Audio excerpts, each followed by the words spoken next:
জালেমদের সবচাইতে বড় দুর্ভাগ্য হলো কপালে তাদের হেদায়েত নাই। ইন্নাল্লাহা লা ইয়াহদিল কওমাজ জালিমিন। কোরআনে আল্লাহ তাআলা স্পষ্টভাবে জানিয়ে দিয়েছেন, যারা জালেম হয় তাদেরকে আল্লাহ হেদায়েত দেন, তাদের কপালে হেদায়েত নাই। দেশের জন্য দেশ প্রেম নিয়ে আজ পর্যন্ত কেউ ক্ষমতায় আসছে বলে অন্তত পক্ষে আমি জানি না। আপনারা আমার সাথে হয়তো একমত হবেন না। খাঁটি দেশ প্রেম নিয়ে যদি দেশ পরিচালনা হতো, বাংলাদেশের অবস্থান পৃথিবীর মধ্যে 1 নম্বরে থাকে।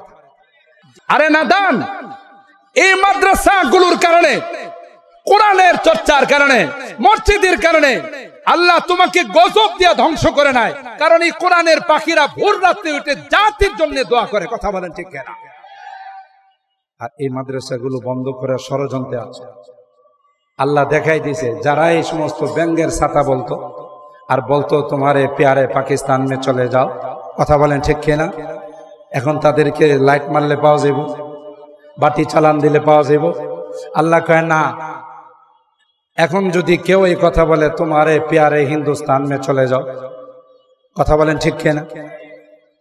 উলামায়ে কেরাম, নায়েবে রাসূল, তাদের জন্মে এদেশে, এই মাটিতেই তারা জন্মাইছে। আর এই দেশের ইঞ্চি ইঞ্চি মাটির প্রতি তাদের যে ভালোবাসা, হুব্বুল ওয়াতান মিনাল ঈমান, আমি যদি কসম করে বলি হানেস হব না, আর কারো ভিতরে এতটুকু ভালোবাসা নাই।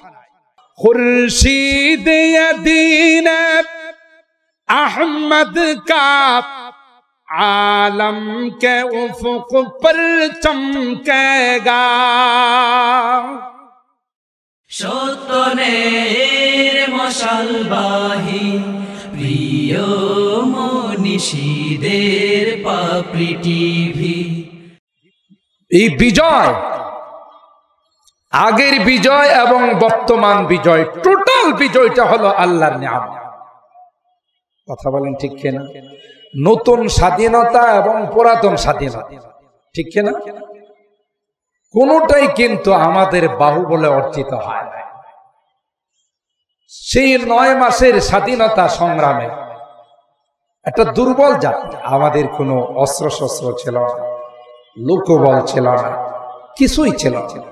একটা বিশাল বাহিনীর সঙ্গে যুদ্ধ করে বিজয়ের নিয়ামত আমাদের কাছে চলে আসছে। এটা এমনি আসে নাই, রব্বে কারীমের দয়ায় এবং অনুগ্রহে। বহু জাতি যুগ যুগ ধরে স্বাধীনতার সংগ্রাম করে যাচ্ছে, তাদের কপালে স্বাধীনতার নিয়ামত জুটে নাই। যুগ যুগ ধরে মাত্র 9 মাসের সংগ্রামে স্বাধীনতার মতো, বিজয়ের মতো নিয়ামত আমরা নিজেদের বাহুবলে, নিজেদের শক্তিতে পাই নাই। একমাত্র, কেবলমাত্র, শুধুমাত্র আল্লাহর দয়া। কথা বলেন ঠিক কিনা? আর এটাও মনে রাখবেন, ইতিহাস বলে পৃথিবীতে যারাই জালেম ছিল, কখনো আল্লাহ জালেমদের পক্ষে নেন নাই, মজলুমদের পক্ষ আল্লাহ নিয়েছে। এটাই আল্লাহর বিধান। যারা মজলুম, যারা নিপীড়িত, নির্যাতিত, নিষ্পেষিত, তাদের পক্ষেই আল্লাহ নিয়েছে, জালেমদের পক্ষে আল্লাহ নেন না। ইতিহাস তাই আমাদেরকে বলে, তখনও আমরা মাজলুম ছিলাম, আর যারা আমাদের উপর হামলা করেছিল তারা ছিল জালেম। 4টি জঘন্যতম অপরাধ করেছিল, যে অপরাধ যে কোনো জাতি করলে তার উপর আল্লাহর গজব নেমে আসবে, তার মধ্যে কোনো সন্দেহ নেই। 1 নাম্বার তাদের অপরাধ ছিল পাইকারি ভাবে মানুষ হত্যা করা। যেখানে পাইছে সেখানে মানুষ, এটা ছিল 1 নাম্বার অপরাধ। 2 নাম্বার অপরাধ ছিল জ্বালাও পোড়াও, আগুন লাগাইছে, জ্বালাইছে। 3 নাম্বার অপরাধ ছিল জেনা, ব্যভিচার। 4 নাম্বার অপরাধ ছিল লুটতরাজ, লুটে পুটে খাওয়া। এই চারটা অপরাধ করার কারণে তারা চরম জালেমের খাতায় নাম লিখেছে, আর আমরা ছিলাম তাদের কাছে মাজলুম। আর রাসূল আকরাম সাল্লাল্লাহু তাআলা আলাইহি ওয়াসাল্লাম হাদিসের মধ্যে ইরশাদ করেন, সালাসু দাওয়াতিন মুস্তাজাবা লা শাক্কা ফীহিন। তিন শ্রেণীর মানুষ দোয়া করতে দেরি হয়, এই দোয়া আল্লাহর আরশ পর্যন্ত যাইতে দেরি হয়। এর মধ্যে এক শ্রেণী হলো দাওয়াতুল মাজলুম। মাজলুমের বদদোয়া হাত তুলতে দেরি হয়, আল্লাহর আরশ পর্যন্ত যাইতে দেরি হয়। এটা যুগ যুগ ধরে আমাদের সামনে আমরা তার বাস্তব প্রমাণ পেয়েছি। হানাদার বাহিনী, বিশাল বাহিনী, তারাও ছিল জালেম, আর আমরা ছিলাম মাজলুম। মালিক আমাদের দোয়া কবুল করেছেন, তাই বিজয়ের মতো নিয়ামত আমাদেরকে দান করেছেন। রিসেন্টলি যে বিজয় আমাদের অর্জন হয়েছে, যে স্বাধীনতা অর্জন হয়েছে, তার পিছনে ওই সমস্ত অপরাধ ছিল যে অপরাধ তারা করেছে। তারাও পাইকারি ভাবে মানুষ হত্যা করেছিল।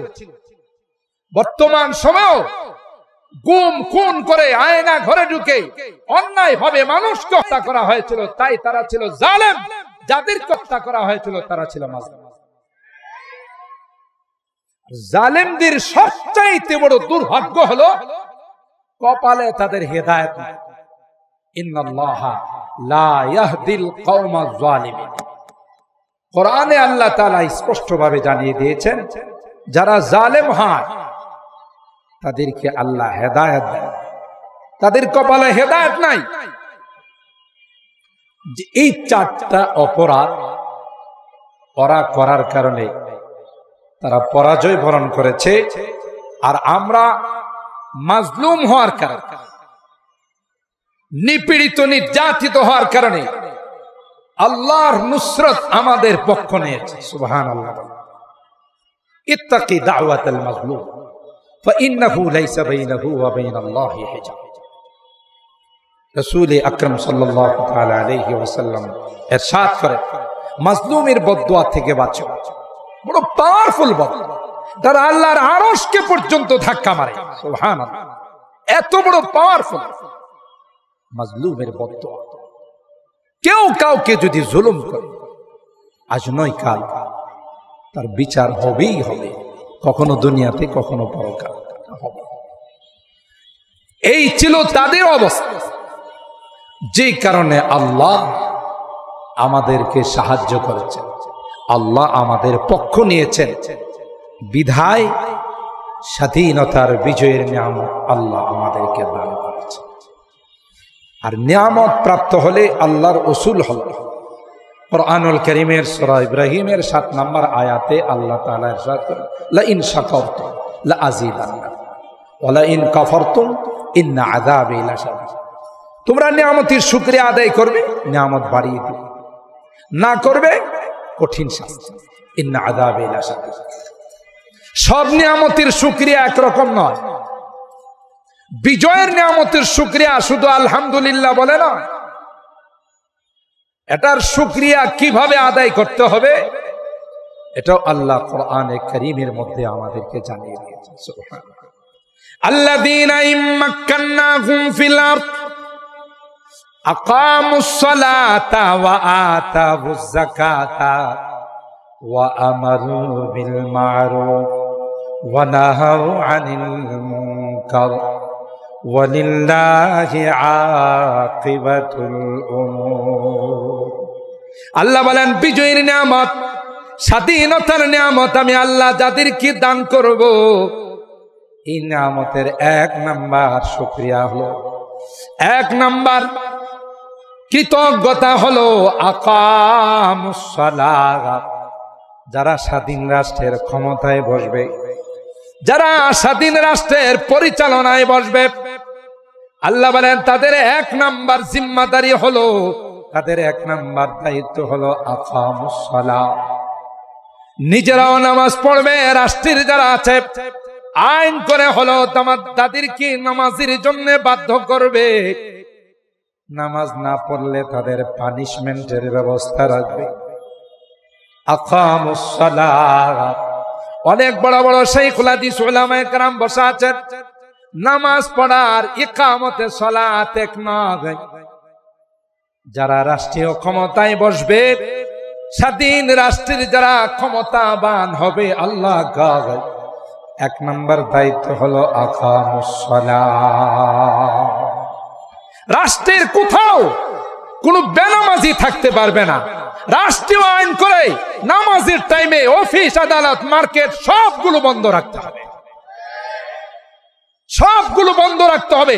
কেউ যদি নামাজের টাইমে তার মার্কেট খোলা রাখে, অফিস খোলা রাখে, রাষ্ট্রীয়ভাবে তার পানিশমেন্টের ব্যবস্থা করতে হবে। কি লাভ হবে? যদি স্বাধীনতার পরপর এই স্বাধীনতার নিয়ামতের, বিজয়ের নিয়ামতের এই শুকরিয়াটা শুধু আদায় হতো, আজকে এই কথা আমাদের সামনে আসতো না যে আমার পিয়ন যদি এত টাকা দুর্নীতি করে, আমলারা কি পরিমাণ দুর্নীতি করছে। কারণ এক নামাজ, কোরআনে কারীমে আল্লাহ তাআলা বলেন ইন্নাস সালাতা তানহা আনিল ফাহশাই ওয়াল মুনকার। এক নামাজ এমন একটি ইবাদত, যে ইবাদত যদি কায়েম হয়ে যায়, ইবাদত যদি জমিনে প্রতিষ্ঠিত হয়ে যায়, আল্লাহর কসম কোথাও কোনো দুর্নীতি, চুরি, ডাকাতি, কোন রকমের চাঁদাবাজি, কোন রকমের বেহায়াপনা আর অশ্লীলতা কোথাও থাকবে না। এক নামাজ, কোরআনে আল্লাহ বলেন ইন্নাস সালাতা তানহা আনিল ফাহশাই ওয়াল মুনকার ওয়ালা যিকরুল্লাহি আকবার। আজকে কি অবস্থা আমার এই দেশের! প্রায় 50 বছর হয়ে গেল এত সুন্দর একটি রাষ্ট্র আমরা স্বাধীন করেছি আল্লাহর অশেষ মেহেরবানিতে, কিন্তু শুধু পিছনের দিকে যায়, সামনের দিকে আগায়। একটা সম্ভাব্য রাষ্ট্র, আজকে বিশ্বের উন্নত রাষ্ট্রগুলোকে আমরা পিছনে ফেলতে পারতাম, যেরকম ভাবে কোরআনের উপরে মেহনত করে গোটা বিশ্বের মধ্যে এখন বাংলাদেশ সবচেয়ে সেরা রাষ্ট্রে পরিণত হয়েছে। বিশ্বের এমন কোন রাষ্ট্র নাই যে রাষ্ট্র বাংলাদেশকে এখন চিনে না, কিন্তু কোন ক্রিকেটারদেরকে দিয়ে নয়, কোন ফুটবলারদেরকে দিয়ে নয়, কোরআনের পাখিদেরকে দিয়ে গোটা বিশ্ব বাংলাদেশকে চিনে। আচ্ছা, বিশ্বের যেখানেই যাবে আমার দেশের কোরআনের পাখিরা বিশ্বের 200-300 রাষ্ট্রকে পিছনে ফেলে 1 নাম্বার, 2 নাম্বার, 3 নাম্বার স্থান অধিকার করে বাংলাদেশের লাল সবুজের পতাকাকে উড্ডীন করে। কেন? তার উপরে মেহনত হয়েছে। কোরআনের উপরে এই পরিমাণ মেহনত বাংলাদেশে হচ্ছে যে মিডল ইস্টের আগের স্লোগানকে তারা ডিলিট করে ফেলছে। আগে তাদের স্লোগান ছিল কোরআনে কারীম নাজিল হয়েছে মক্কা মদিনায়, তিলাওয়াত মিশরে, আমল বাংলাদেশ, পাকিস্তান, ইন্ডিয়া। এখন এরা তাদের স্লোগান পাল্টায়, কয় থুক্কু। আগের স্লোগান ডিলিট, নতুন স্লোগান যে কোরআন নাজিল হয়েছে মক্কা মদিনায়, তিলাওয়াত বাংলাদেশে চলে গেছে। আল্লাহু আকবার বলেন। কি পরিমাণ মেহনত, কম্পিটিশন হয় আমার দেশের কোরআনের উপরে। আজকে গোটা বিশ্ব বাংলাদেশকে কোরআনের দেশ হিসাবে, আমার দেশে কি নাই? আমার দেশের সেনাবাহিনী বিশ্বের শান্তি মিশনে যায়, ওখানে গিয়ে তারা সুনাম কুড়ায়। এত সাহস, এত সুন্দর সুশৃঙ্খল বাহিনী পৃথিবীর কোন রাষ্ট্রে নাই। যে গরম আমার দেশের নওজোয়ান সেনাবাহিনী, আমার দেশের যারা প্রবাসী আছে, এরা এতটাই পরিশ্রম করে আর এতটাই কারেন্সি গুলো দেশে পাঠা যে এই দেশ বহু আগে একটা সম্ভাবনার দেশ হয়ে যাওয়ার কথা ছিল, কিন্তু হয় না। কেন? এই দেশের ব্যাংকে টাকা থাকে না, সব সুইস ব্যাংকে যায় জমা হয়। সেকেন্ড হোম বানানো হয়। আকাশ মেঘলা দেখলে উড়াল দিয়া সেকেন্ড হোমে যায় আশ্রয় নেয়। দেশের জন্য, দেশ প্রেম নিয়ে আজ পর্যন্ত কেউ ক্ষমতায় আসছে বলে অন্তত পক্ষে আমি জানি না। আপনারা আমার সাথে হয়তো একমত হবেন না।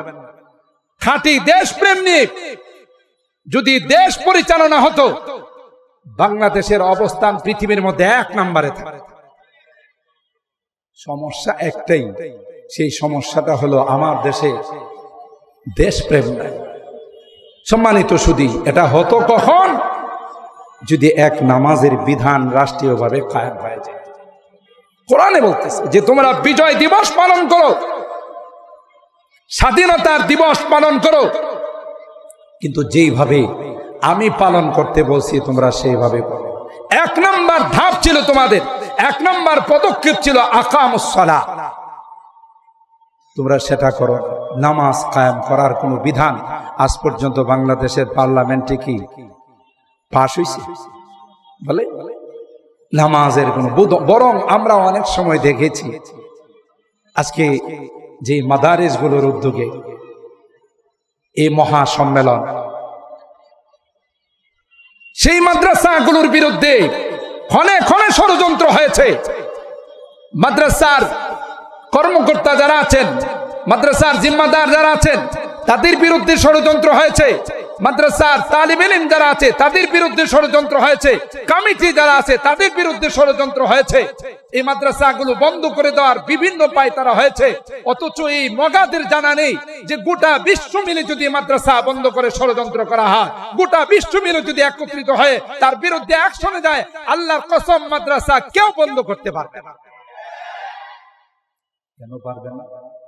কারণ যেই লাইটে, যেই ইসলামের হিফাজতের দায়িত্ব স্বয়ং আল্লাহ নিয়েছেন, কোরআনে কারীমের এই আয়াতে আল্লাহ স্পষ্টভাবে জানিয়ে দিয়েছে, গোটা বিশ্ব মিলে যদি চেষ্টা করে আমার এই লাইটকে অফ করে দেওয়ার জন্য, নিভিয়ে দেওয়ার জন্য চেষ্টা করতে পারবে, কিন্তু কিয়ামত পর্যন্ত তাদের এই চেষ্টা সফলতার চেহারা দেখাবে। বরং আমি তো বলি, যত বেশি ষড়যন্ত্র হচ্ছে তত মাদ্রাসার সংখ্যা কমতেছে না বাড়তেছে। আমি একটু আগে মাদ্রাসার প্রিন্সিপাল সাহেবের সাথে বললাম, আগে বলা হতো যে মাদ্রাসার রাজধানী হলো মিরপুর, এখন ওই স্লোগানও পাল্টাই গেছে, মাদ্রাসার রাজধানী এখন হয়ে গেছে মোহাম্মদপুর। কথা কয় না? আরে বাংলাদেশের রাজধানী তো ঢাকা, আর মাদ্রাসার রাজধানী এখন মোহাম্মদপুর। কথা বলেন ঠিক কিনা? আজকের ইত্তিফাকুল মাদারিসিল কওমিয়াতে যারা আছেন এটার মধ্যে তাও 60 থেকে 70টি মাদ্রাসার প্রতিনিধিরা আছেন। কথা বলেন ঠিক কিনা? তো মাদ্রাসা কি কমছে না বাড়ছে? কথা কয় না? যারা একসময় বলছে ব্যাঙের ছাতার মতো মাদ্রাসা গজাইতেছে, একসময় যারা বলতো যে জঙ্গিবাদ প্রজনন কেন্দ্র, একসময় যারা বলতো সন্ত্রাসীদের আস্তানা, এই সমস্ত স্লোগান অপপ্রচার করার পর মাদ্রাসা কি তাদের অপপ্রচারের কারণে কমছে? বলেন না বাড়ছে? বাংলাতে, সহজ বাংলাতে একটা কথা কয়, সুখে থাকলে ভূতি কিলায়। কথা কয় না? সুখে থাকলে ভূতি কিলায়। আরে নাদান, এই মাদ্রাসাগুলোর কারণে, কোরআনের চর্চার কারণে, মসজিদের কারণে আল্লাহ তোমাকে গজব দিয়ে ধ্বংস করে নাই। কারণ এই কোরআনের পাখিরা ভোর রাত্রে উঠে জাতির জন্য দোয়া করে। কথা বলেন ঠিক কিনা? আর এই মাদ্রাসাগুলো বন্ধ করার ষড়যন্ত্রে আছে। আল্লাহ দেখাই দিয়েছে, যারা এই সমস্ত ব্যঙ্গের ছাতা বলতো আর বলতো তোমারে প্যারে পাকিস্তান মে চলে যাও, কথা বলেন ঠিক কিনা, এখন তাদেরকে লাইট মারলে পাওয়া যাব, বাতি চালান দিলে পাওয়া যাব। আল্লাহ কয় না, এখন যদি কেউ এই কথা বলে তোমারে প্যারে হিন্দুস্তান মে চলে যাও, কথা বলেন ঠিক কিনা? উলামায়ে কেরাম, নায়েবে রাসূল, তাদের জন্মে এদেশে, এই মাটিতেই তারা জন্মাইছে।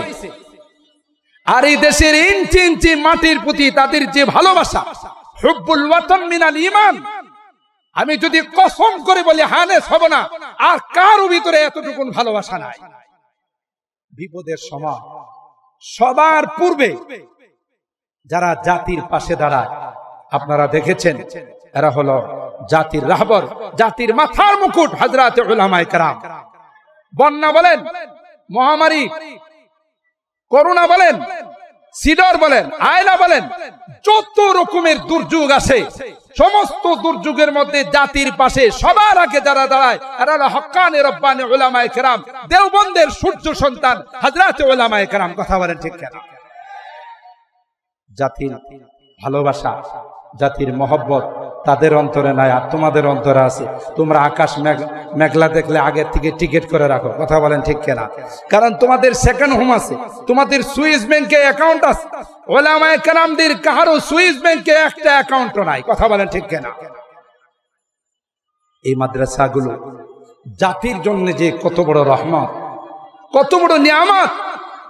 কারণ মাদ্রাসাগুলোতে উলামায়ে কেরাম, তালেবে ইলমরা ভোর রাত্রে উঠে মাসুম বাচ্চারা জাতির জন্য আল্লাহর কাছে দোয়া করে, কোরআনে কারীম তিলাওয়াত করে।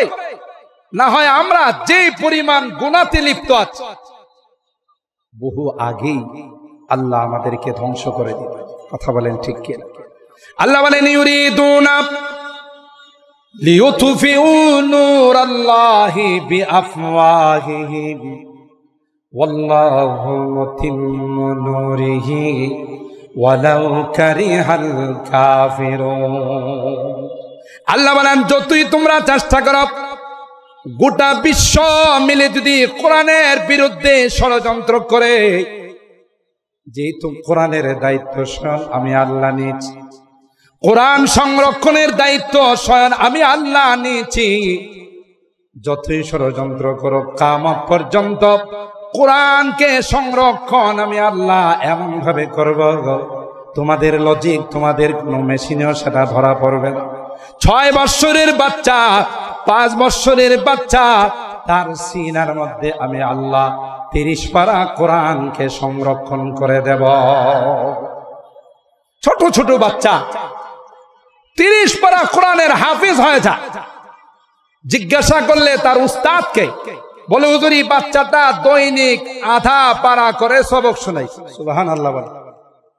একটা বাচ্চা যদি দৈনিক আধা পারা করে কোরআনের সবক শোনায়, তার খতম করতে কয় মাস লাগবে? কথা বলে না। দৈনিক আধা পারা 30 পারা কোরআনের দৈনিক আধা পারা করে যদি একটা বাচ্চা তার সবক শোনায়, কত? 2 মাসে সে হাফেজ। আল্লাহু আকবার।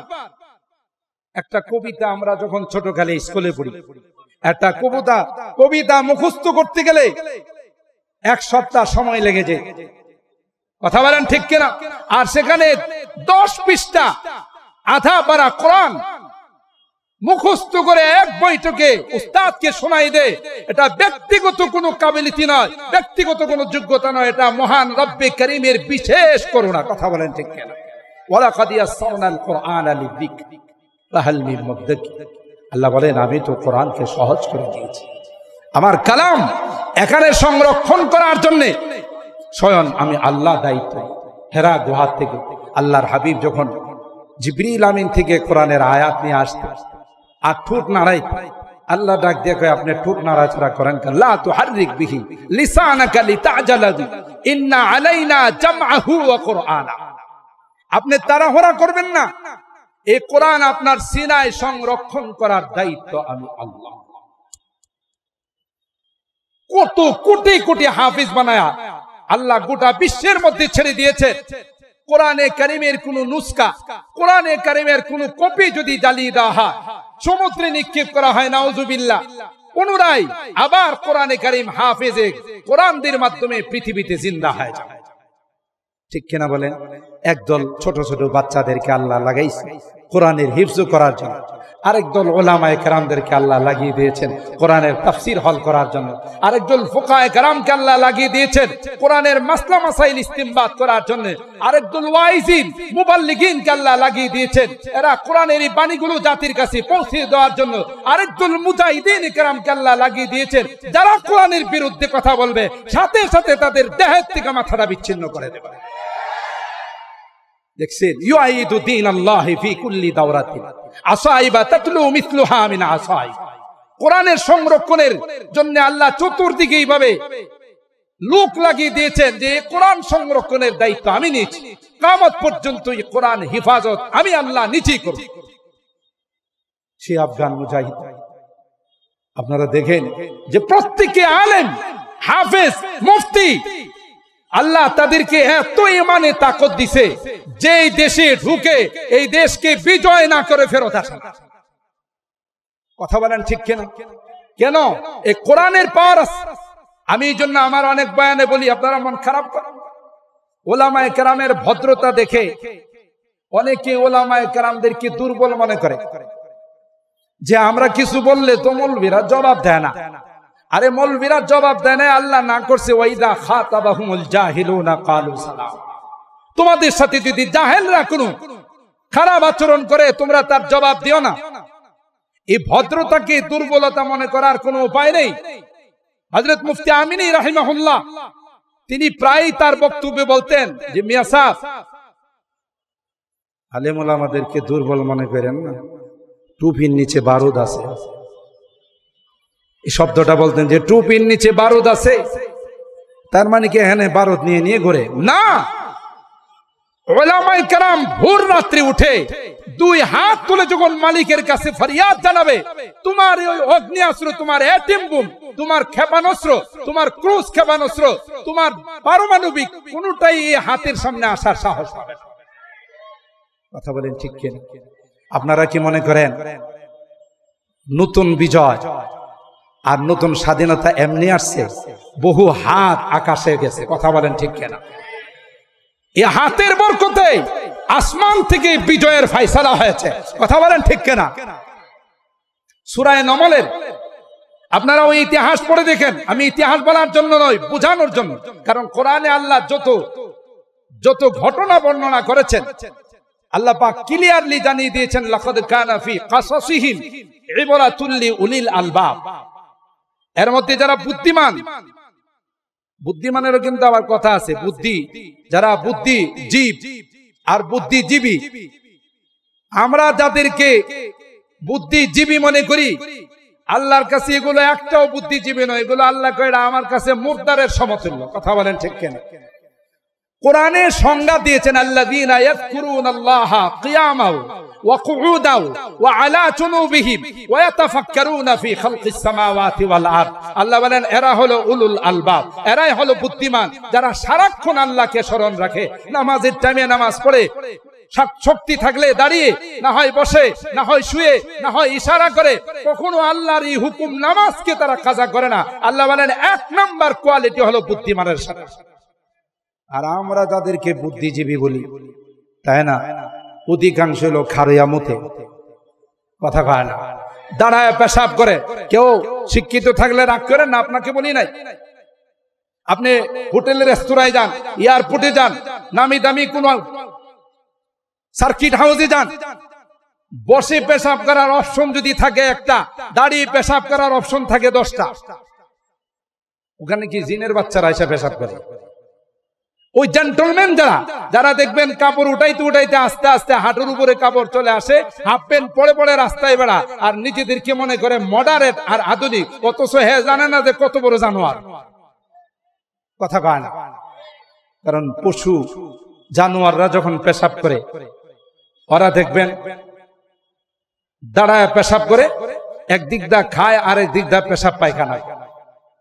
ওরও দেখবেন যে ও বাথরুমে গিয়ে একদিক দা টানে আর একদিক দা ছাড়ে। তাহলে ওর মধ্যে আর আমার এলাকার জানোয়ারের মধ্যে কি পার্থক্য হলো? বরং আল্লাহ বলেন বাল হুম আদাল, জানোয়ারের ঠিক তো আরো নিকৃষ্ট। কথা বলেন ঠিক কিনা? সম্মানিত সুধী, তাইলে আল্লাহ তাআলা এই ঘটনাগুলো বর্ণনা করেছেন এর থেকে উপদেশ নেওয়ার জন্য। হযরত সুলাইমান পয়গম্বর যখন হুদহুদ পাখির মাধ্যমে খবর পাইলেন, ইন্নী ওয়াজিতুকা মিন সাবাইম বিনাবাই ইয়াকিন, তখন তিনি কি বললেন? যে আমি তোমারই খবরটা সত্য না মিথ্যা যাচাই করার জন্য চিঠি পাঠাবো। চিঠি পাঠাইলেন, চিঠি পাইলেন বিলকিস রানী। আমি কিন্তু কোট করে যাচ্ছি, যেহেতু সব আমার চিঠি ভালো জাননেওয়ালা ব্যক্তিরা এখানে আছে। তখন এই মহিলা কি করলো? قالت يا ايها الملأ اني القي الي كتاب كريم। পয়গম্বরের চিঠিকে তিনি কারীম শব্দের দ্বারা মৌসুফ করেছেন। কারীম শব্দের দ্বারা যে একটা সম্মানিত চিঠি সম্মানিত ব্যক্তির কাছে পাইছি।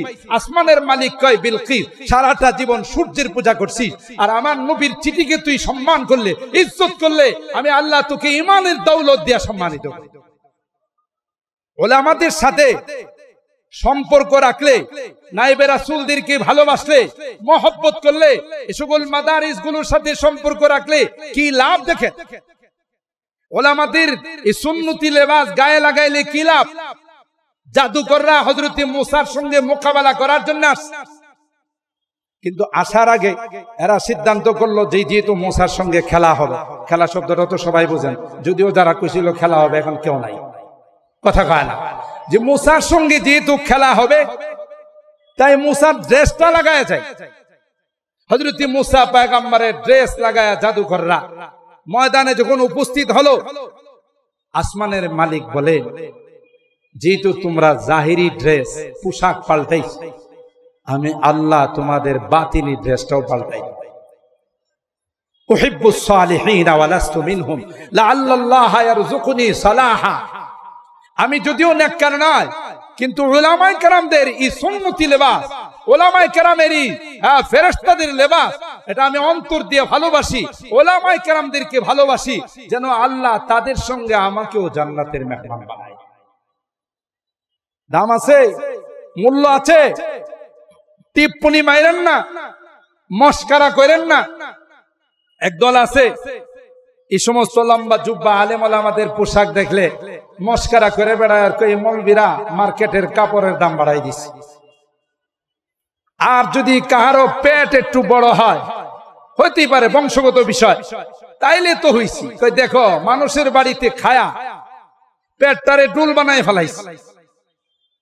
যে নাদান গুলো কমবক্ত গুলো এই সকল কথা কয়ে বেড়ায়, জীবনে কোনোদিন কোন আলেমকে মহব্বত করে দাওয়াত দেয় নাই, কথা বলেন ঠিক কিনা?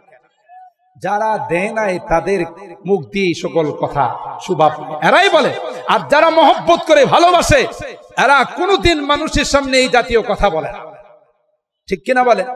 তো হযরত মুসা পয়গম্বরের ড্রেস লাগায় আসলো, আসমানের মালিক বলে দিলেন, তোমরা যেহেতু তোমাদের বাহ্যিক ড্রেস পাল্টাইছ, আমি আল্লাহ তোমাদের ভিতরের ড্রেস পাল্টায়া ইমানি লিবাসে পরিণত করি। হযরত সুলাইমান পয়গম্বরের এই চিঠি পাওয়ার পর বিলকিস রানী এই শব্দটা উচ্চারণ করার কারণে আল্লাহ তাআলা তাকে ঈমানের দৌলত নসিব করে দিয়েছে। তখন হযরত সুলাইমান পয়গম্বর উপস্থিত যারা ছিলেন তাদেরকে বলেছিলেন, আইয়ুকুম ইয়াতিনি বিআরশিহা ক্বাবলা ইয়াতুনি মুসলিমিন, আমার বিশ্বাস সে মুসলমান হয়ে আসবে, কিন্তু আসার আগে তার সিংহাসনটা আমার এখানে কেউ উপস্থিত করতে পারবে।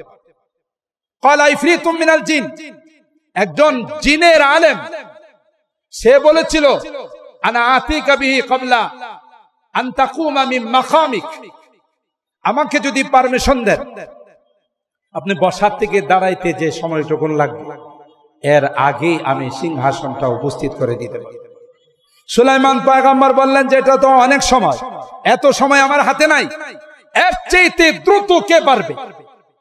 ক্বালা আল্লাযী ইনদাহু ইলমুম মিনাল কিতাব, একজন আলেম আসমানি কিতাবের ইলম যার সিনার মধ্যে আছে, তিনি বললেন, পয়গম্বর আল্লাহ তাআলা রূহানি শক্তি আমাদেরকে দান করেছেন, আসমানি কিতাবের ইলম সিনার মধ্যে ধারণ করেছি, আপনি যদি আমাকে অর্ডার দেন, আপনার যদি হুকুম হয়, ক্বাবলা ইয়ারতাদ্দা ইলাইকা তারফুক, আপনার চোখের পলক মারার আগে আমি উপস্থিত করি। কি বোঝা গেল? আলেম ওলামাদের শক্তি আছে না নাই? কথা কয় না। উলামায়ে কেরাম যারা ইলমে ওয়াহি সিনার মধ্যে ধারণ করে তাদের শক্তি আছে না নাই? আল্লাহ রূহানি শক্তি দিয়েছেন। হযরত সাইয়্যিদুত তায়েফা হাজী ইমদাদুল্লাহ মুআযির মক্কি রাহমাতুল্লাহ আলাইহির নামে যখন অস্ত্রে আইনে মামলা হয়ে গেল, তিনি তখন আদালতে গিয়ে তাকে মহামান্য আদালত জিজ্ঞাসা করলো, তোমার নামে তো অস্ত্র আইনে মামলা, তুমি কি অস্ত্র রাখো? পকেট থেকে তিনি তাসবিহ বাইর করে বলেন যে এই অস্ত্রটা আমি সাথে রাখি। সুবহানাল্লাহ কইবেন না? আদালতের বিচারক বলতেছে, এটা কি কোনো অস্ত্র? হ্যাঁ, এটাই বড় অস্ত্র। এটার এক একটা দানাতে টান দিলে অস্ত্রের মালিকে জবাব, অস্ত্রের মালিকে জবাব দেয়। সম্মানিত সুধী, বিধায় মসজিদ মাদ্রাসা উলামায়ে কেরাম নায়েবে রাসূলদেরকে বিভিন্ন কিছু অপবাদ দিয়ে এই সকল প্রতিষ্ঠানকে অতীতেও কেউ ধ্বংস করতে পারে নাই, কিয়ামত পর্যন্ত কেউ ধ্বংস করতে পারবে না, বরং এর অগ্রযাত্রা সামনের দিকে বাড়তেই থাকবে, বাড়তেই থাকবে। ঠিক কিনা বলেন? দায়িত্ব নিছেন কে? জোরে বলেন। খুরশিদ দ্বীন আহমদ কা आलम के उफुक पर चमकेगा। আল্লামা রিয়াসত আলী বিজুলী রাহিমাহুল্লাহ তার এই কবিতার মধ্যে, তারানার মধ্যে তিনি বলতেছেন, আরে দুনিয়ার মানুষ, এই দিনের সূর্য আকাশের মধ্যে উদিত করছেন কে? বলেন কে? জোরে বলেন কে? আল্লাহ। তো যেই সূর্য আল্লাহ উদিত করছে, তোমার আমার গোটা বিশ্বের কাহারও শক্তি আছে এই সূর্যকে অফ করে দেওয়ার, এই সূর্যকে নিভিয়ে দেওয়ার? আল্লাহ বলেছেন, আমি ইসলামের এই প্রদীপ লাইট জ্বালিয়েছি, যারা এখানে এটাকে অফ করার জন্য আসবে এই লাইট অফ হবে না, যারা আসবে তারাই চিরতরে অফ হয়। কথা বলেন ঠিক কিনা? আর কি করি অফ? এটার ভিত্তি রাখছেন তো সরকারে দো আলম, সুবহানাল্লাহ। মোহাম্মদপুরের ইত্তেফাকুল মাদারিসিল কওমিয়া সহ গোটা বিশ্বের যত কওমি মাদ্রাসা আছে সবগুলোর সম্পর্ক দারুল উলুম দেওবন্দের সাথে। আর দেওবন্দ মাদ্রাসার ভিত্তি সরাসরি সরকারে দো আলম, নবী তার লাঠি মোবারক দিয়ে রেখেছে। বলুন তো দেখি, এটা কি রানা প্লাজার মতো নরম যে কয়েকজন ধাক্কা দিয়ে ফেলে দিবে? কথা কয় না। এটা কি সাভারের রানা প্লাজার মতো যে কয়েকজন, তখনকার এক স্বরাষ্ট্রমন্ত্রী ছিল মগা চৌধুরী, ওই তখন মন্তব্য করছিল যে এটারে কয়েকজন ধাক্কা দিয়ে ফেলে দিয়েছে। কথা বলেন ঠিক কেন? এটা কি এই রানা প্লাজার মতো তুমি নরম পাইছো? এটার গোড়া মজবুত, সরকারি দো আলম নবী তার ভিত্তি রেখে গেছেন। এই জন্য গোটা কওমি মাদ্রাসাগুলোর মধ্যে দেওবন্দ মাদ্রাসার সাথে তার কানেকশন, দেওবন্দ মাদ্রাসার কানেকশন রওজায়ে পাকের সঙ্গে, রওজায়ে পাকের কানেকশন সরাসরি আসছে আজিমে। ষড়যন্ত্র বলে, ব্যঙ্গের ছাতা বলে, বিভিন্ন রকমের অপবাদ দিয়ে এ সকল মাদ্রাসাগুলোকে বন্ধ করে দিবে। আল্লাহ কয়, যারা ষড়যন্ত্র করত করোনা দিয়া এদের বাচ্চাগুলোর না মাদ্রাসায় ঢুকাইছে। কথা বলেন ঠিক কিনা? স্কলাস্টিক স্কুলে, ইংলিশ মিডিয়ামে বিভিন্ন বাচ্চারা যারা পড়তো, যেহেতু ওইগুলো বন্ধ, আমাদের মাদ্রাসাগুলোতে আইসা কই, হুজুর পোলাটার একটু কোরআন শেখান। আল্লাহ কয়, এখন কোন জায়গায় না ঢুকাইছ? এত আগে তো বলছিলে যে এটা হলো জঙ্গিবাদের আস্তানা। কথা বলেন ঠিক কিনা? সাকিয়ে কৌসার সরকারে দো আলম নবী সরাসরি যে মাদ্রাসার ভিত্তি স্থাপন করেছে, তুমি আর আমি কে যে এই মাদ্রাসাগুলো বন্ধ করে দিব? মাদ্রাসাগুলোর কারণে মিয়াম দুনিয়াতে বেঁচে আছো, এই আলেম ওলামাদের কারণে, নাইবে রাসূলদের কারণে সুখে শান্তিতে আছো। ওই সুখে থাকলে ভূতে গিলায়। কথা বলেন ঠিক কেন? এখানে যে লাইটগুলো জ্বলতেছে, নূরের লাইট, কোরআনের লাইট, যে মনে করো না এগুলো স্বাভাবিক কোনো লাইট, এটা সামনে হারাম কা পরতাও হয়, রওজায়ে পাকের আলো। আর রওজায়ে পাকের আলোটা আসে আরশে আজিম থেকে, এত সহজ না।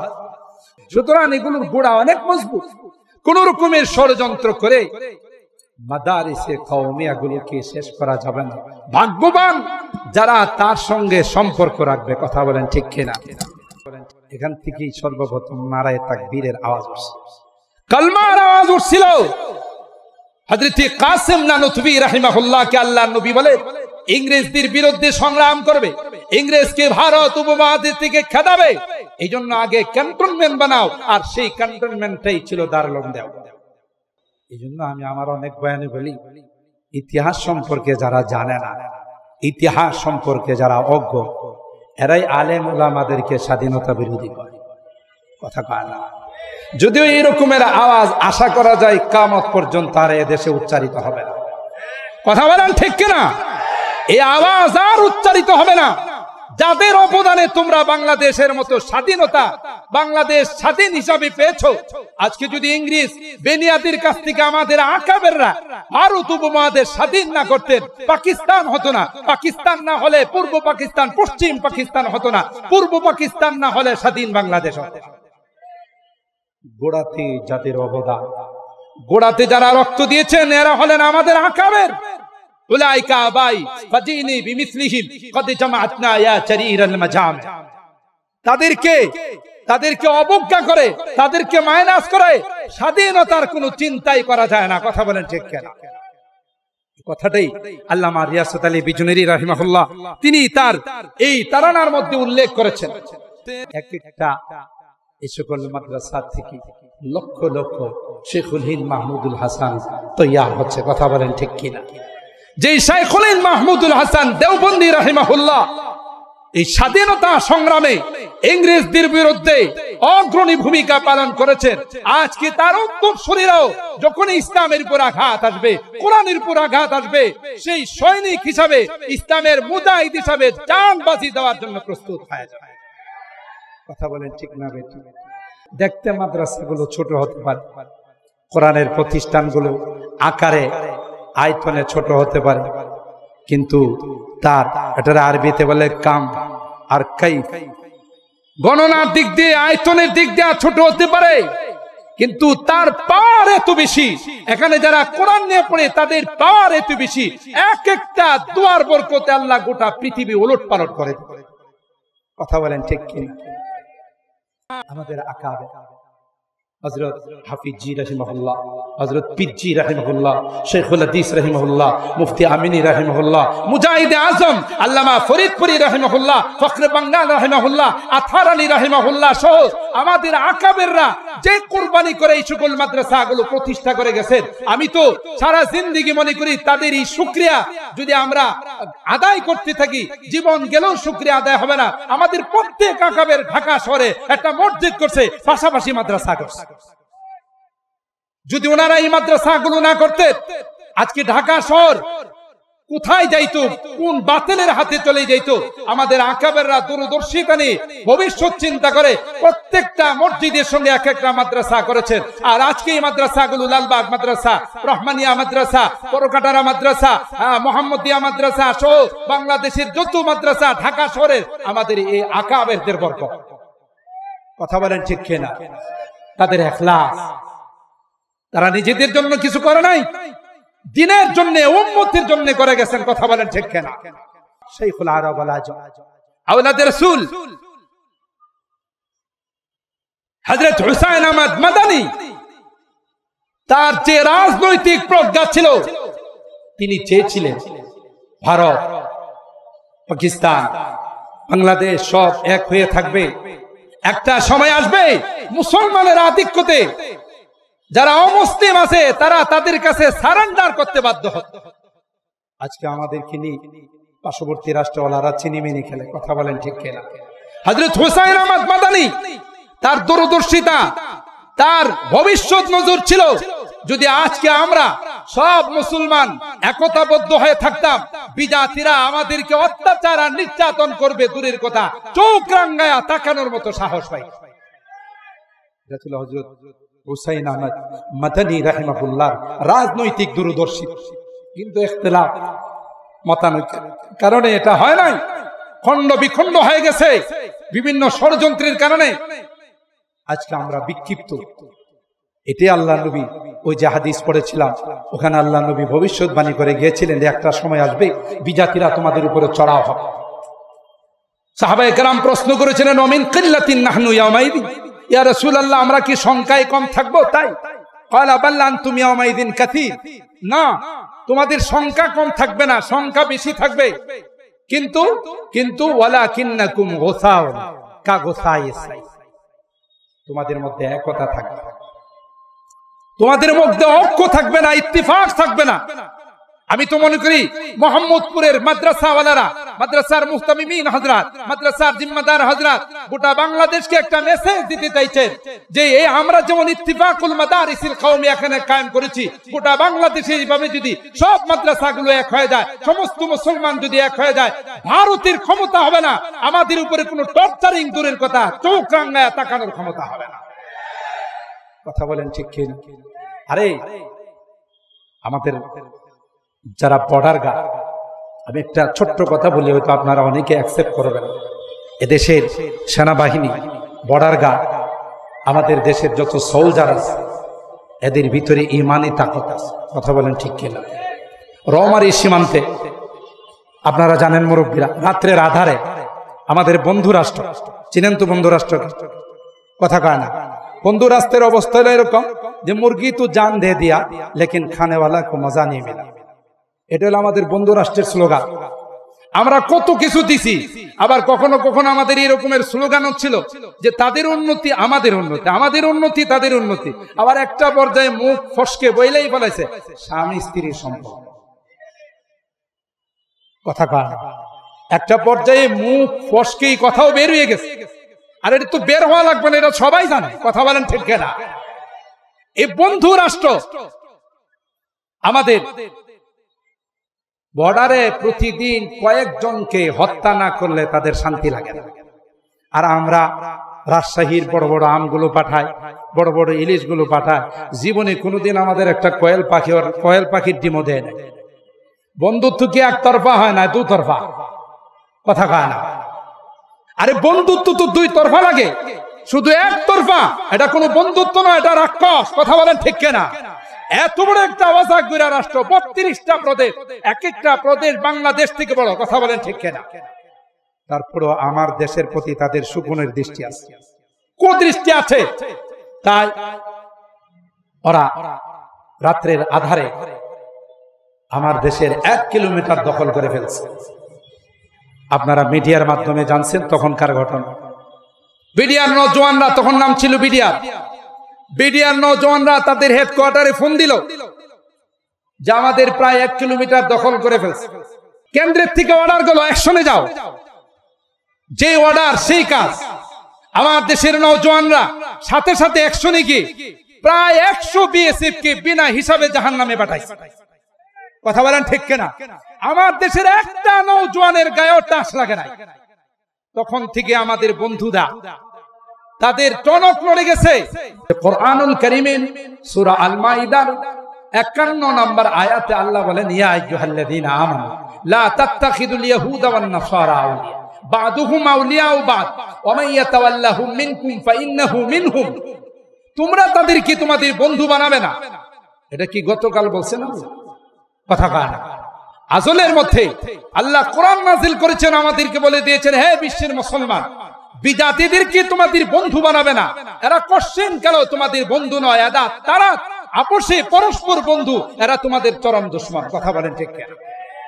কোরআনে তো আল্লাহ এমনি বলে, আর আমরা মনে করি আমাদের জানের জান, আমার কলেজার টুকরা, প্রাণের বন্ধু। আল্লাহ কয় না। দেখেন, তার একটা ছোট্ট বাস্তব প্রমাণ আপনাদের খেদমতে আমি পেশ করতেছি। যদি আপনাদের পছন্দ না হয় আমারটা আমাকে ফেরত দিয়ে, কারো হয়তো মতের অমিলও হতে পারে। সেখানে যখন আমার বিডিআর নৌজওয়ানরা অ্যাকশনে গেলেন, তখন থেকে ভারতের টনক নড়ে গেছে। যে পরিমাণ সাহস, এত বড় একটা রাষ্ট্রের বিএসএফ প্রায় 100 জনকে তারা হত্যা করে ফেললো, ধান খেতে ফেলে দিল, আর তাদের কারো কিছু হয় না। এটাকে মনে করেন চারটিখানি কথা, সাধারণ সাহসতার পরিচয়, সাহসিকতার পরিচয়। তখন থেকে তাদের এই মাথার মধ্যে প্ল্যান আসছে, বাংলাদেশের বিডিআর বর্ডার গার্ড, এত স্ট্রং বর্ডার গার্ড রাখা যাবে না, যে কোনো মূল্যে এটাকে দুর্বল করতে হবে। সেই প্ল্যান নিয়ে আগাইতে আগাইতে একটা পর্যায়ে পিলখানা হত্যাকাণ্ড ঘটাইছে। এটাই হলো বাস্তবতা। কেউ মানে না, না মানে। 57 জন চৌকস মেজর জেনারেলকে, সেনাবাহিনীর অফিসারকে হত্যা করা হয়েছে।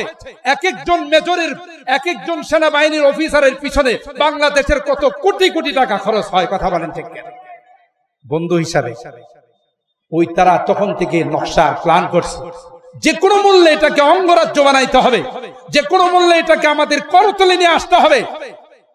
আর সেই কারণেই এই বিশাল হত্যাকাণ্ড পিলখানার মধ্যে হয়েছে। এই জন্য মুহতারাম হাজিরিন, মুসলমানদের যে ইমানি তাকত, মুসলমানদের যে আমলি তাকত, এটা যত বড় আধুনিক অগ্নিয়াস্ত্র হোক, মরণাস্ত্র হোক, কোন কিছু দিয়ে মুসলমানদের এই তাকতকে, এই শক্তিকে পৃথিবীর কেউ ধ্বংস করতে পারে নাই, পারবেও না। তার বাস্তব প্রমাণ হলো আফগানিস্তান। কথা বলেন, আফগানিস্তানের 2টা পরাশক্তি, সোভিয়েত ইউনিয়ন, পরবর্তীতে রাশিয়া, বর্তমান বিশ্বের মোড়ল আমেরিকা, তাদের কি অস্ত্র ছিল না যেগুলো ওখানে প্রয়োগ করে নাই। কিন্তু শেষ পর্যন্ত দেখা গেছে আল্লাহর ওই সূরা মুহাম্মদের ওই বাণী সত্য প্রমাণ হলো, যালিকা বিআন্নাল্লাহা মাওলাল্লাযীনা আমানু ওয়া আন্নাল কাফিরিনা লা মাওলা লাহুম। ঈমানদারদের অভিভাবক, ঈমানদারদের জিম্মাদার আল্লাহ কোরআনে বলেন আমি। আর কাফেরদের কাছে যতই অস্ত্র থাকুক, যতই তাদের কাছে শক্তিশালী যন্ত্র থাকুক, আল্লাহ বলেন তাদের অভিভাবক আমি নয়, আমি হলাম ঈমানদার মুসলমানদের অভিভাবক। আমাদের সমস্যা কোথায়? ওই যে হাদিসে যা দেওয়া, ওয়ালাকিন্নাকুম গুসাউ কাগুসাই সাই। আমাদের মধ্যে ইত্তেফাক নেই, একতা নেই। আমরা ঐক্যবদ্ধ নয়, বিভিন্নভাবে আমাদের মধ্যে ফাটল সৃষ্টি করে রাখছে, যে কারণে আজকে আমাদের এই দুর্দশা। আমরা যদি এগুলো ভুলে গিয়ে আবার ইমানের দাবিতে, খেলাফতের দাবিতে, আল্লাহর কোরআনের বিধান চালু করার দাবিতে যদি আবার এক প্ল্যাটফর্মে দাঁড়াইতে পারি, আল্লাহর কসম করে বলতে পারি গোটা বিশ্ব থরথর করে কাঁপবে। কথা বলেন ঠিক কেন? কারণ আল্লাহর এই রজ্জুকে সামনে নিয়ে যদি আমরা সব ভেদাভেদ ভুলে গিয়ে, সব কিছু ভুলে গিয়ে যদি সামনের দিকে অগ্রসর হতে পারি, অবশ্যই গোটা বিশ্ব আমাদের কদম বসি। আর একটা জিনিস আল্লাহর হাবিব বলছেন, ওয়ালা ইয়ানজিআন্নাল্লাহু মিন সুদুরি আদুবিকুমুল মাহাবাতা মিনকুম। একটা সময় মুসলমানদের নাম শুনলে বিজাতিরা থরথর করে কাঁপত। কথা বলেন ঠিক কেন? সাইয়েদনা হযরত ওমর ইবনুল খাত্তাব রাদিয়াল্লাহু তাআলা আনহু, তিনি খেলাফত, তিনি রাষ্ট্র চালান বাগানের মধ্যে বসে, খেজুরের বাগান। তার কোনো সিংহাসন নেই, আলিশান কোনো প্রাসাদ নেই। সুদূর চায়না থেকে, চায়নার প্রেসিডেন্ট তার নাম শুনলে থরথর করে কাঁপে।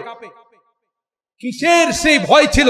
অস্ত্রের, অগ্নিয়াস্ত্রের, অ্যাটম বোমের, পারমাণবিকের না, এটা ইমানি পারমাণবিকের ভয় ছিল। কথা বলেন ঠিক কেন? আসছে তার সিংহাসন দেখার জন্য, তালাশ করে সিংহাসন পায় না। সাহাবীদেরকে জিজ্ঞাসা করছে, তোমাদের আমিরুল মুমিনিন কোথায়? কয় আসো। নিয়ে গেছে খেজুরের বাগানের ভিতরে, ওই যে কর্নারে বসা আছে, ইনি হলেন আমাদের আমিরুল মুমিনিন। সুবহানাল্লাহ। কি ছিল? ইমানি তাকত ছিল, ইমানি অ্যাটম বোম ছিল, একতার অ্যাটম বোম ছিল, যে কারণে শুধু চায়না থেকেও এত বড় মহাশক্তির, পরাশক্তির মালিক হয়েও মুসলমানদের নাম শুনলে থরথর করে কাঁপে। ওয়ালা ইয়ানজিআন্নাল্লাহু মিন সুদুরি আদুবিকুমুল মাহাবাতা মিনকুম। এই ভয়টা আমাদের থেকে এখন তাদের কাছে আল্লাহ নিয়ে গেছে। আমরা তাদের নাম শুনলে থরথর করে কাঁপি। ওয়ালা ইয়াখযিফান্না ফি কুলুবিকুমুল ওয়াহান। আমাদের ভিতরে ওয়াহান চলে আসছে। সাহাবায়ে কেরাম আরজ করলেন, ওয়ামাল ওয়াহানু ইয়া রাসূলুল্লাহ, হুজুর ওয়াহান কি জিনিস? আল্লাহর হাবিব তার তাফসীর করলেন, বিশ্লেষণ করলেন দুইটি জিনিস দিয়া, হুব্বুদ দুনিয়া ওয়া কারাহিয়াতুল মাউত। যে তোমাদের ভিতরে দুনিয়ার মহব্বত, দুনিয়ার ভালোবাসা, দুনিয়ার প্রেম তোমাদের অন্তরে চলে আসবে, মৃত্যুর ভয় তোমাদের অন্তরে চলে আসবে। সাহাবায়ে কেরাম রিদওয়ানুল্লাহি তাআলা আলাইহিম আজমাইন, মুজাহিদিন কেরাম, তারা মৃত্যুকে আলিঙ্গন করেছে, এজন্য গোটা জাতি তাদের নাম শুনলে থরথর করে কাঁপে। আজকে আমরা মৃত্যুকে ভয় পাই। এই জন্য আমাদের এই দুর্দশা। আমরা যদি আমাদের এই অবস্থা পরিবর্তন করতে পারি, ইনশাআল্লাহ ওই দিন বেশি দূরে নয় যেদিন গোটা বিশ্ব আমাদের কদম বসি করবে, মুসলমানের নেতৃত্বে গোটা বিশ্ব চলবে, ইমানের পতাকা, কালিমার পতাকাই বিশ্বের মধ্যে উড্ডীন হবে। কথা বলেন ঠিক কিনা? সম্মানিত সুধী, তাই আমি শুরুতে যে আয়াত পড়েছিলাম, হাদিস আপনাদের খেদমতে পাঠ করেছিলাম, এর আলোকে কিছু কথা আজকের এই ইত্তেফাকুল মাদারিসুল কওমিয়া উলামায়ে কেরাম এবং এই মাদ্রাসাগুলোর উদ্যোগে এই বরকতময় আজিমুশ শান মাহফিলে অনেক উলামায়ে কেরাম বয়ান করবেন। আমি আমার এই আয়াতের আলোকে, হাদিসের আলোকে কয়েকটি কথা ইত্তেফাকের উপর, মাদ্রাসার উপর, উলামায়ে কেরাম এবং তালেব ইলম যারা, তাদের উপর কয়েকটি কথা আপনাদের খেদমতে আরজ করলাম। আল্লাহ তাআলা এই কথাগুলোর উপর আমাকে এবং আপনাদের সকলকে আমল করার তৌফিক দান করুন। আমিন। ওয়া আখিরু দাওয়ানা আনিল হামদুলিল্লাহি রাব্বিল আলামিন। আসসালামু আলাইকুম ওয়া রাহমাতুল্লাহি ওয়া বারাকাতুহু। পাপড়ি টিভি, হক্কানি ওলামায়ে কেরামের মুখপাত্র।